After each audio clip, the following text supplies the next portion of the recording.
What's up? It's Zev from SE Research. So I wanted to go over last week's introduction of Claude Opus 4.5. So I've been playing around with it, and usually when these new models come out, I like to really see what they can do that's practical in terms of the things that I'm working on. And what I'm specifically working on this might be a new term for some of you, scrollytelling experiences. And scrollytelling is essentially almost everyone has actually experienced it. If you've ever gone on the New York Times or many news sites will use it in order to show off an interactive web page where there's a lot of data and they want to dive deep into a particular historical concept or some kind of topic, but they want to do it in a visually and engaging way with data references, infographics, cool visuals and animations.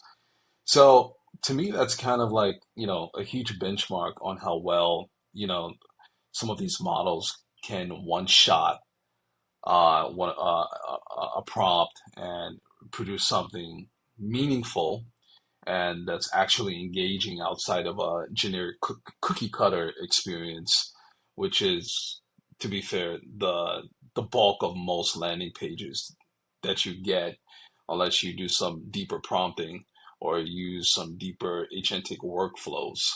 So, but it is a good idea to try this with some of the latest models just to see what you get. And so I tried this with a concept. Well, not a concept, but I wanted to understand the origins of the fork. And that should be pretty simple, right? Doesn't require too much effort in order to find out when we started using forks to eat and what the initial purposes of the fork actually was. And it would be pretty cool to see how the model can render those animations, render those details, that data, that historical data. And so that's what we tested. I tested it with Claude 4 using Bolt.new. For those of who are unfamiliar with Bolt.new is essentially one of the dozens and dozens of um, how can we say it, web interfaces to Claude. That's usually how it works. I believe Bolt has a couple of other models, but they all started as essentially interfacing Claude and making it easy to kind of create these front end interfaces, uh, mostly landing pages. So we took out Bolt.new and we tested a basic prompt: generate a comprehensive and stylish scrollytelling landing page based on the history and origins of the fork in React TypeScript. So the prompt is simple and it's not too detailed. We just want a scrollytelling landing page, which the model should automatically understand to be an interactive web page with animations and visual data. Um, and it should be on the history and the origins of the fork. And we want the output to be in React and TypeScript. And that's exactly what we got. So what we're going to look at is how it looks in Claude 4. We're going to look at how it looks in Claude Opus 4.5, the latest model that was released last week. We're going to look at the fork, and we're also going to look at the origins of the basketball. And in another video, we'll come back and then we'll see how Gemini 3 um, renders the same generic prompt. Okay, so let's look. Right here, we have a pretty mediocre, not too bad, bouncing animation of maybe this is a fork and this is a knife, of course, right? So that's not too bad. Um, a journey through time, the elegant evolution of dining's most essential tool. Okay, we have ancient beginnings. It kind of fades back when you hover over it, or at least when you come onto this section of the page. Okay, that's a little animation. It looks like it's going into the history, back into the Bronze Age. We're not going to really read through all of this, but that's not too bad. Eastern innovation talks about how Europe initially ate with their hands before. Oh, they used to eat with their hands and knives. Again, I haven't verified any of this actual history on any of these pages, so that's going to be important to actually verify the content. But right now, we just want to kind of get a brief overview of what the model can actually do. But of course, making sure that we cite this before. I am going to launch, when I show you Claude Opus 4.5, I am going to launch that. Um, but we definitely want to confirm that the knowledge, the history is accurate. Okay, so this is pretty basic. Not too impressive, but decent. Now, I was shocked when Claude Opus 4.5 came out and I was able to try the same prompt.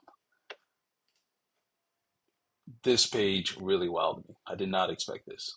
You could just imagine. I used the same prompt. I expected something generic like this, with these basic emoji looking icons.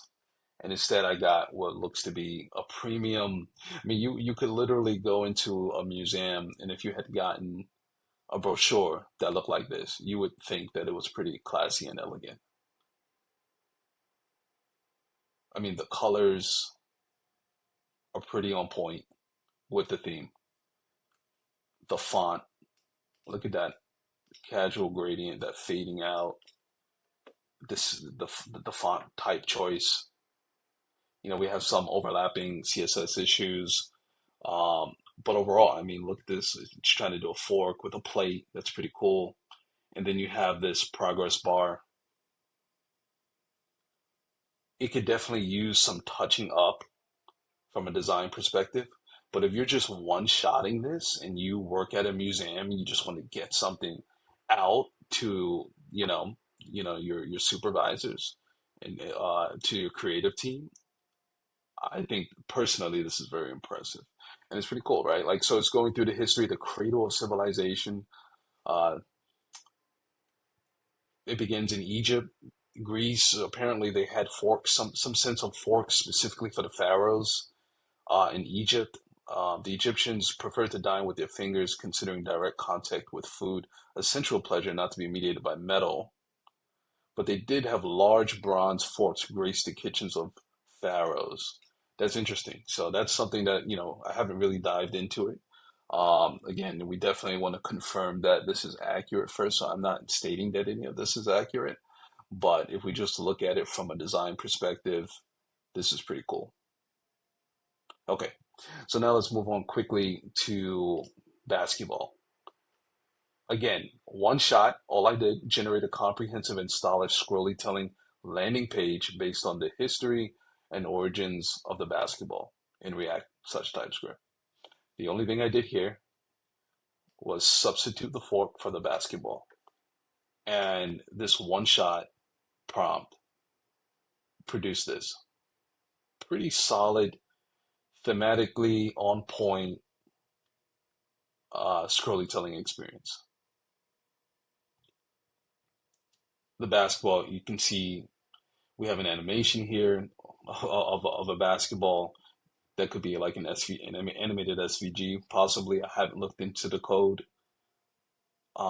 This I know to be true. Dr. James Naismith, I'm not really sure how to pronounce his name, Naismith, a Canadian who actually created the game of basketball. I believe he was a physical ed teacher who was commissioned to do it. Um, because Canada had these brutal winters, and did he do it in Canada? I think he came to the U.S. to actually do it. But either way, he was working for a school, and they essentially had these brutal winters. It sounds more like Canada. They had these brutal winters, and the students essentially could not play the game of basketball. I'm sorry, they could not play sports outside because of the brutal winters. So he had to create an indoor sports game to keep them busy, and he came up with basketball. And a funny fact about that is that they didn't the dribbling feature of basketball actually wasn't part of the initial rules of the game. So that's pretty interesting. I think they were just like running from one part of the court to running full court back and forth. They had to pass the ball to each other, but you couldn't even dribble. So this is cool. This is cool. This is some of the things that you can kind of like. This is an interesting way to be able to convert. Like if you have the topic, let's just say like you have an idea of an essay, and you wanna write an essay, you're doing some research on an essay, you can kind of one shot a scrollytelling experience to to make your researching experience more engaging and more fun. So, and I did find this fun learning about the origins of these two topics that we kind of take for granted. So anyway, so that's that just to wrap up. Yeah, this is Claude Opus 4.5, and the next one we'll test this with Gemini 3, which also came out, I believe, 2 weeks ago, approximately 2 weeks ago. So a couple of days before Claude Opus 4.5, and we're gonna see if it can match up to the experience that we got here with Claude. Anyway, I'll see you in the next one.